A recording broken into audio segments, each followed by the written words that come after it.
I'm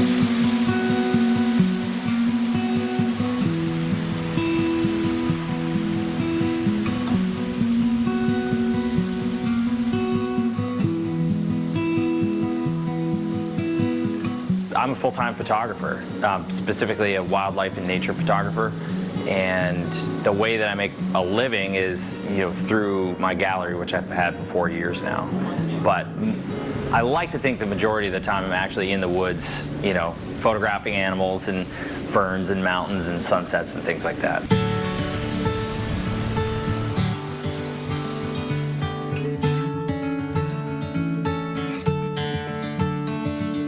I grew up in northern Vermont.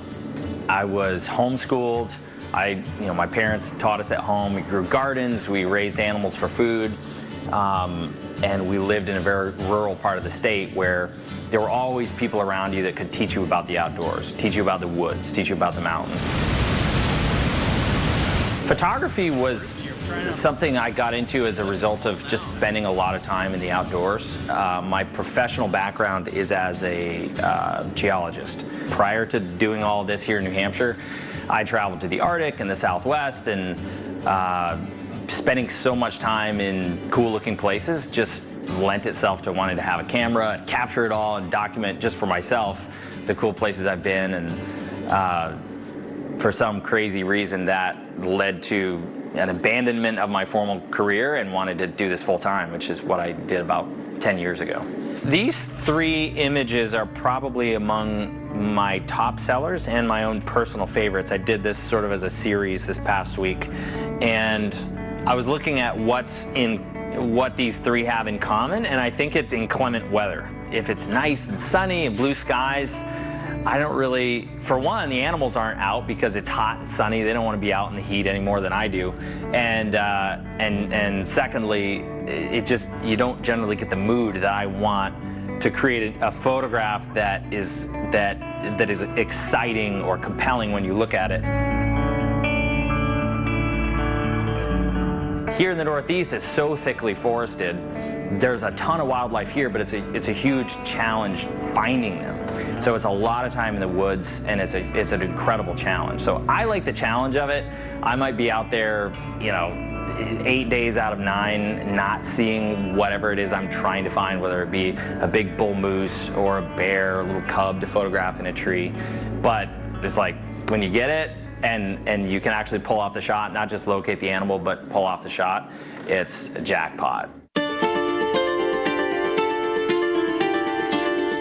This is one of the tiniest cubs that I've ever photographed. When they're just born, they're born in the den, and then they come out. They're a month or 2 old by the time they're crawling around in the outside world. And they're like the size of a football, and those moments are rare. So I was able to have just a brief moment, try to get a shot, get out of there before Mom comes back to create problems with me. Of course, I'm the one creating a problem as a photographer, but I try to make sure that I can come and go without disturbing whatever's going on. There's a reward there, and then not just to be able to capture the photograph for myself or to be able to sell and make a living with it, but to share with people who will never have that ability to go to those places a little moment that they wouldn't otherwise be able to see gets me pretty excited. I learned that within a year of opening up my gallery that with photographs on the walls, I still had room in other parts of the space here to fill it up with other goodies that other people just locally here in the area have made.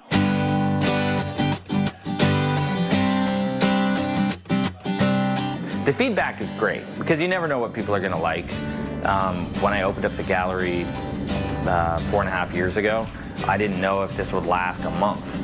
I didn't know if people would visit Littleton, New Hampshire and buy fine art photographs of mountains and bears, but they do. And it's not tourists, it's not just second homeowners, it's not local, it's everyone. And the White Mountains have become this cool thing that ties us all together. Well, the little mushroom over there on the end is an example of something that that I'm getting more and more passionate about trying to capture, which are little forest vignettes, like little moments that are fleeting. You know, when you get burned out on feeling like you're photographing things that everybody else has already interpreted in some way or painted or photographed, it's like, oh, let me just go out in the mountains and find a little ermine or an owl or a little bear cub that no human has ever laid eyes on. I just love the eyes on this fox, and of probably 1,000 pictures that I shot of that particular fox and all of his little brothers and sisters over the course of probably a week, you know, oftentimes I'll select one, be like, that's the one. The wind is kind of ruffling the fur a little bit, the eyes are intense, and I've noticed that people connect with that. The most rewarding thing about what I do for a living now as a photographer, and specifically having my gallery, is that I get to basically split my time between being out in the wilderness or being out in nature and also hanging out with people in my store and just talking about New Hampshire, talking about Littleton, and talking about animals and helping people learn. So for me, there's no place like home. I want to celebrate the White Mountains in the Northeast and all of the beautiful things that can be found here in my own little artistic way as a photographer. I wish I could paint, but I'm terrible at painting. So for me, I'm pretty handy with a camera, and I think I can use my artistic eye to create art with a camera because I'm helpless with a paintbrush.